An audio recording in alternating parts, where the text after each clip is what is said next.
Hello मित्रों, LLB fifth semester के first paper विधि शास्त्र ज्यूरिस्प्रूडेंस के एमसीक्यू सीरीज की श्रृंखला का नेक्स्ट वीडियो देखिएगा। क्वेश्चन बड़े महत्वपूर्ण है और एग्जाम ओरिएंटेड है, सबको तैयार करना है। कब्जा, स्वामित्व और दायित्व से संबंधित ये सारे प्रश्न।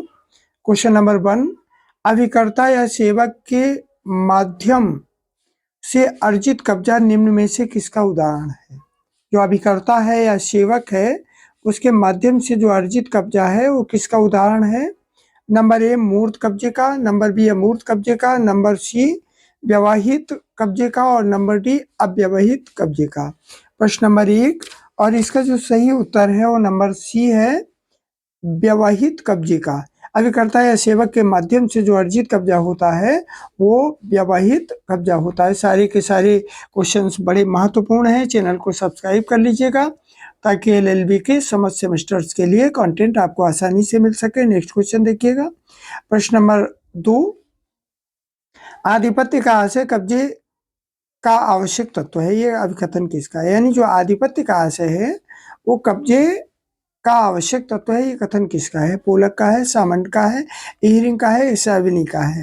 ये आपको याद रखना है। 5-6 विधिवेत्ताओं के नाम, बहुत सारे प्रश्न इनसे बनते हैं परीक्षा में, प्रत्येक सेमेस्टर में बनते हैं। क्वेश्चन नंबर 2, इसका जो सही उत्तर है वो नंबर डी है, सेविनी। आधिपत्य का आशय कब्जे का आवश्यक तत्व है, किसका कथन है? सेविनी का कथन है। Next question, question number 3, common law के अधीन कब्जे की मान्यता निम्नलिखित में से किस सिद्धांत पर आधारित है? जो कॉमन लॉ है इसके अधीन जो कब्जा है इसकी मान्यता किस सिद्धांत पर आधारित है? नंबर ए कब्जे का सर्वोच्च अधिकार, नंबर बी कब्जे का विहितर अधिकार और नंबर सी समय पर कब्जा और नंबर डी संयुक्त कब्जा। प्रश्न नंबर 3, इसका सही उत्तर नंबर ए कब्जे का सर्वोच्च अधिकार। कॉमन लॉ के अधीन कब्जे की मान्यता किस सिद्धांत पर आधारित है? कब्जे के सर्वोच्च अधिकार पर आधारित है। नेक्स्ट क्वेश्चन, क्वेश्चन नंबर 4, निम्नलिखित वादों में से कौन सा वाद कब्जे से संबंधित है? या नहीं है, सा है। कौन सा वाद कब्जे से संबंधित है? नंबर ए मैरी बनाम ग्रीन वाद, नंबर बी एनकोना बनाम रोजर्स वाद, नंबर सी हिवर्ट बनाम मैककियरन वाद और नंबर डी ये सभी। प्रश्न नंबर 4, इसका सही उत्तर है नंबर डी ये सभी। कब्जे से संबंधित ये सारे के सारे वाद हैं। मैरी बनाम ग्रीन वाद, एनकोना बनाम रोजर्स वाद और हिवर्ट बनाम मैककियरन वाद, ये सारे के सारे वाद। नेक्स्ट क्वेश्चन, क्वेश्चन नंबर 5, निम्नलिखित में से कौन सा वाद कब्जा से संबंधित तो नहीं है? देखिएगा, ब्रिजेज बनाम हाम्सवर्थ, नंबर बी आर बनाम मूर, नंबर सी लंदन स्ट्रीट बनाम टाम्बेज कंपनी बनाम एलसीसी और number D towers and company बनाम ग्रे।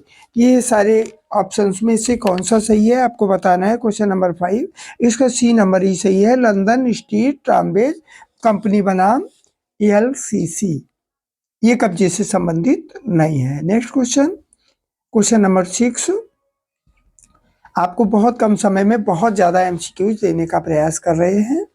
निम्नलिखित में से किसने कब्जे का वो सिद्धांत प्रतिपादित किया है जिसमें बल आशय पर नहीं बल्कि वस्तुतः नियंत्रण पर दिया जाता है? किसने ये सिद्धांत प्रतिपादित किया है जिसमें बल आशय पर नहीं बल्कि नियंत्रण पर दिया जाता है? सामंत का है, पोलक का है, एरिंग का है या होम्स का है? क्वेश्चन नंबर 6, इसका सही आंसर नंबर बी है, पोलक का है।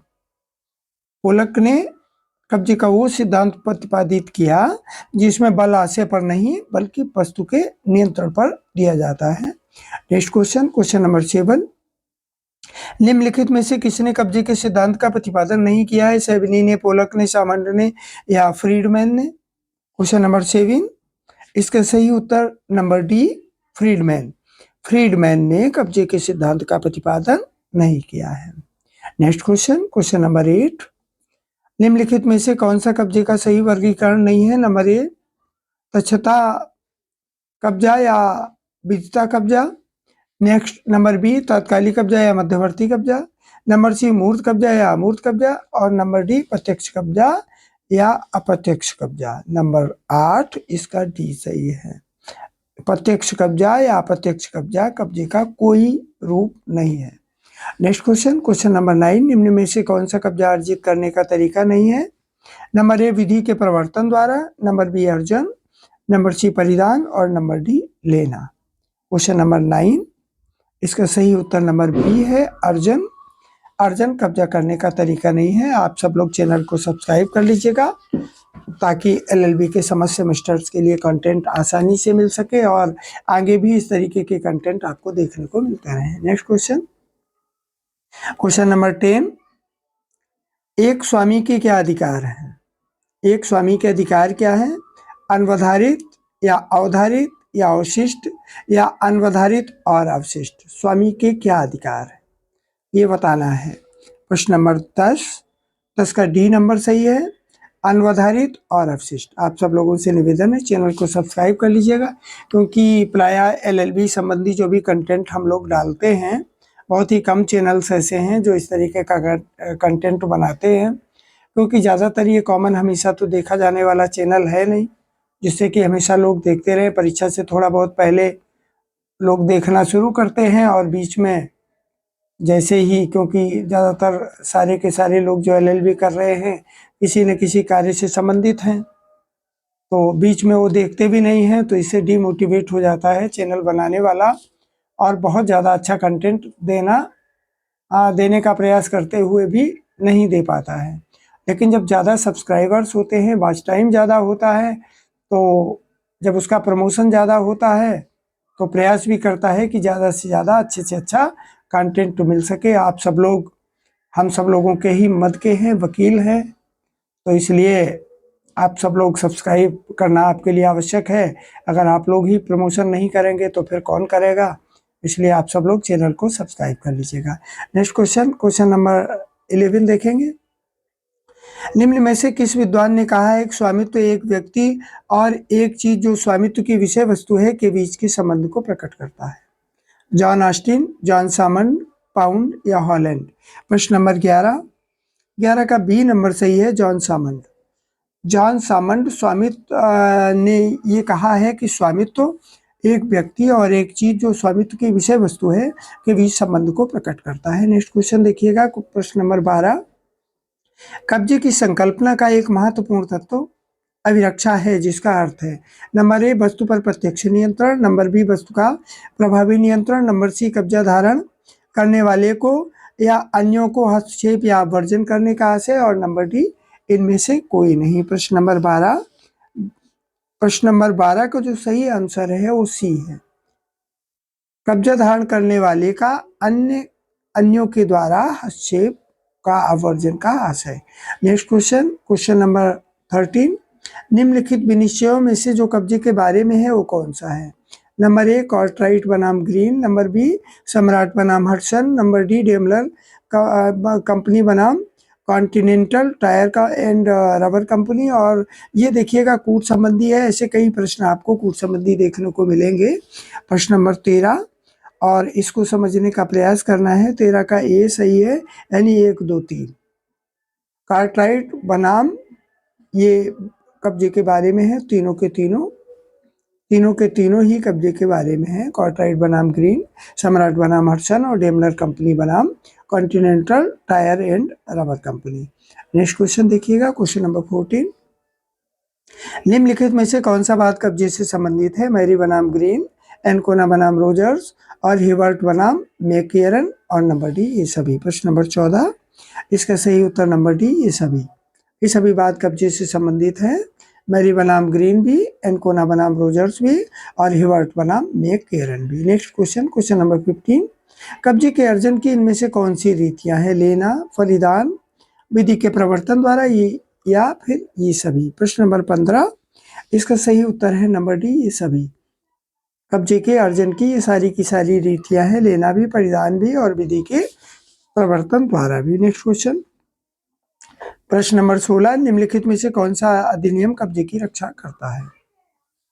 नंबर ए दंड प्रक्रिया संहिता 1973, नंबर बी विनिर्दिष्ट अनुतोष अधिनियम 1963 और नंबर सी ए और बी दोनों। प्रश्न नंबर 16, और 16 का जो सही उत्तर है वो नंबर सी ही है, ए और बी दोनों। कब्जे के अधिनियम की रक्षा कौन से संहिता अधिनियम करते हैं तो दंड प्रक्रिया संहिता संहिता नहीं है, संहिता है 1973 और विनिर्दिष्ट अनुतोष अधिनियम 1963। नेक्स्ट क्वेश्चन देखिएगा, क्वेश्चन नंबर 17। निम्न में से कब्जे को मूर्त और अमूर्त कब्जे के रूप में कौन विभाजित करता है? पोलक, सामंड, होम्स या हॉलैंड? प्रश्न नंबर 17, इसका सही उत्तर नंबर बी सामंड। कब्जे को मूर्त और अमूर्त कब्जे के रूप में कौन विभाजित करता है? सामंड विभाजित करता है। नेक्स्ट क्वेश्चन देखिएगा, question number 18। The philosophy of Hegel नामक पुस्तक के लेखक कौन है? Number A W.T. स्टेट्स और नंबर बी K.R. पोपर और नंबर सी J.M. लाइववुड और number D Arthur Morris Hogarth. प्रश्न नंबर 18 और इसका सही उत्तर number A W.T. Stace. W.T. Stace the philosophy of Hegel नामक पुस्तक के लेखक है। नेक्स्ट क्वेश्चन देखिएगा, क्वेश्चन नंबर 19। प्रश्न number 19, the nature of positive law के लेखक कौन है? J.M. लाइटवुड या फिर K.R. पोपर या होगार्ट या इनमें से कोई नहीं। प्रश्न नंबर 19, इसका सही उत्तर number A J.M. Lightwood. Nature of positive law के लेखक, ये बहुत इंपॉर्टेंट क्वेश्चन है, याद कर लीजिएगा इसको। नेचर ऑफ पॉजिटिव लॉ के लेखक हैं J.M. Lightwood. Next question, question number 20। बिना कब्जे के स्वामित्व को किसकी संज्ञा दी जाती है? नंबर ए अपूर्ण स्वामित्व, नंबर बी पूर्ण स्वामित्व, नंबर सी विधिक अधिकार या नंबर डी इनमें से कोई नहीं। प्रश्न नंबर 20, इसका सही उत्तर नंबर ए अपूर्ण स्वामित्व। बिना कब्जे के स्वामित्व को किसकी संज्ञा दी जाती है? अपूर्ण स्वामित्व कहा जाता है। Next question, question number 21। विधिक व्यक्ति की गरिमा किसके द्वारा प्रदान की गई? नंबर ए राज्य द्वारा, नंबर बी कानून द्वारा, नंबर सी रूढ़ द्वारा या नंबर डी इनमें से कोई नहीं। 21 नंबर, इसका सही उत्तर नंबर ए राज्य द्वारा। विधिक व्यक्ति की गरिमा किसके द्वारा प्रदान की गई है? राज्य के द्वारा प्रदान की गई है।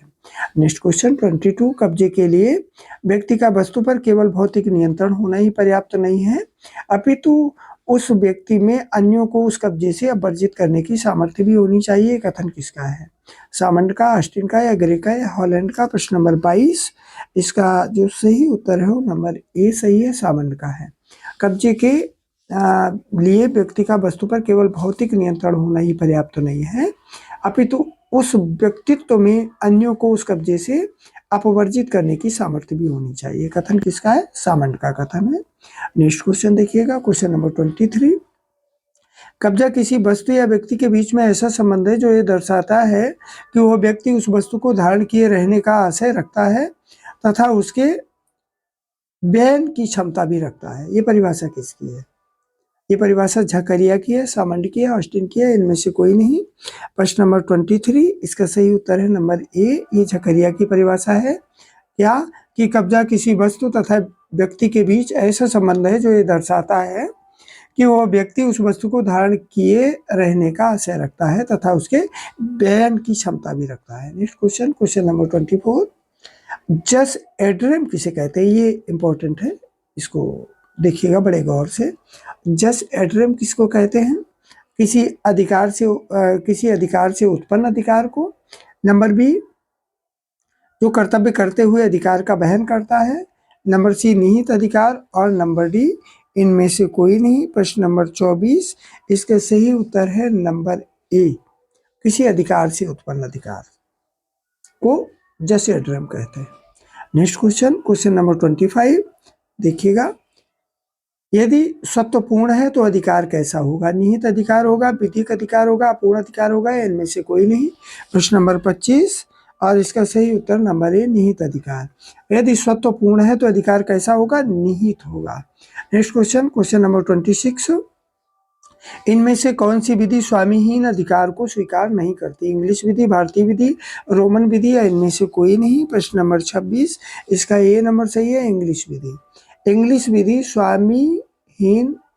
स्वामी विहीन अधिकार को स्वीकार नहीं करती। कौन सी विधि? इंग्लिश विधि। Next question, question number 27। कर्तव्य का कर्ता या अधिकार से आबद्ध व्यक्ति निम्न में से किसे कहा जाता है? नंबर ए जो कर्तव्य करते हुए अधिकार का वहन करता है, नंबर बी निहित अधिकार और नंबर सी सामाजिक अधिकार और नंबर डी प्रत्यायोजित विधायन। प्रश्न नंबर 27 और इसका सही उत्तर नंबर ए जो कर्तव्य करते हुए अधिकार का वहन करता रहता है। कर्तव्य का कर्ता या अधिकार से आबद्ध व्यक्ति कौन? जो कर्तव्य करते हुए अधिकार का वहन करता रहता है। चैनल को सब्सक्राइब कर लीजिएगा। इस वीडियो में बस इतना ही। नेक्स्ट MCQs आपको नेक्स्ट वीडियो में मिलेंगे। वीडियो को 1-2 बार पूरा सुनेंगे तो क्वेश्चंस कंफर्म हो जाएंगे और बहुत अच्छे अंक भी आएंगे। वीडियो पूरा सुनने के लिए बहुत बहुत धन्यवाद। जय हिंद।